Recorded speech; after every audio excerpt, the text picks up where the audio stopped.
Now, as the world celebrates women's achievements, women in the Democratic Republic of Congo contribute significantly to the country's labor force, but they are largely underrepresented at formal employment and decision-making levels. But a group of women based in the capital, Kinshasa, is determined to change that. The group has been mentoring women in politics and entrepreneurship to get the skill sets required to compete in the male-dominated job market. CGTN's Chris Ochambringa has more from Kinshasa. Matondo Kinkosi hits the road very early to buy bread at a bakery on the outskirts of DRC's capital, Kinshasa. She's been selling bread for 4 decades. The mother of 6 is also the breadwinner of her family. We women face a lot of difficulties. I wake up at 3 every morning to sell bread so that my children can get their basic necessities.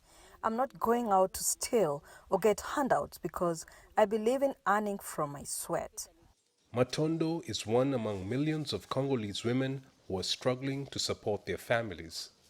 The ongoing conflict across the country has exposed them to sexual exploitation and abuse, but there's also discrimination of women in formal employment.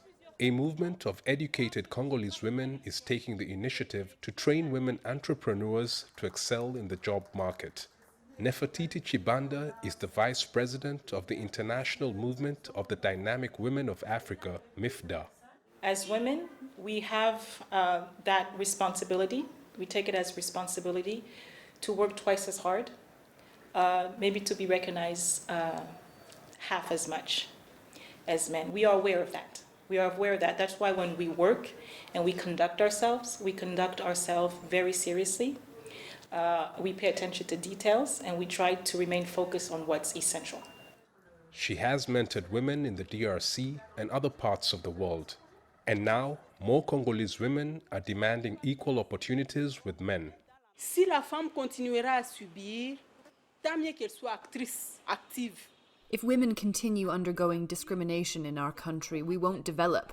We must be active actresses in all programs. UN projects and government jobs should all have women.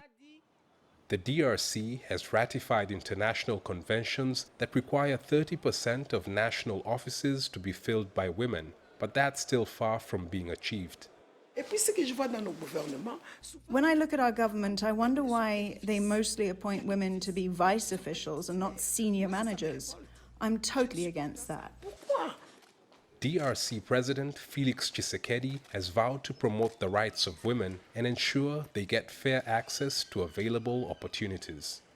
The DRC government has made some progress in improving women's rights in the provinces where peace has prevailed over the past decade.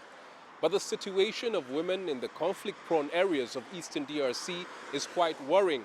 Many of them have been raped and forced to flee to neighboring countries by rebels fighting over land, power, and the control of mineral resources. Chris Ochambringa, CGTN, Kinshasa, Democratic Republic of Congo.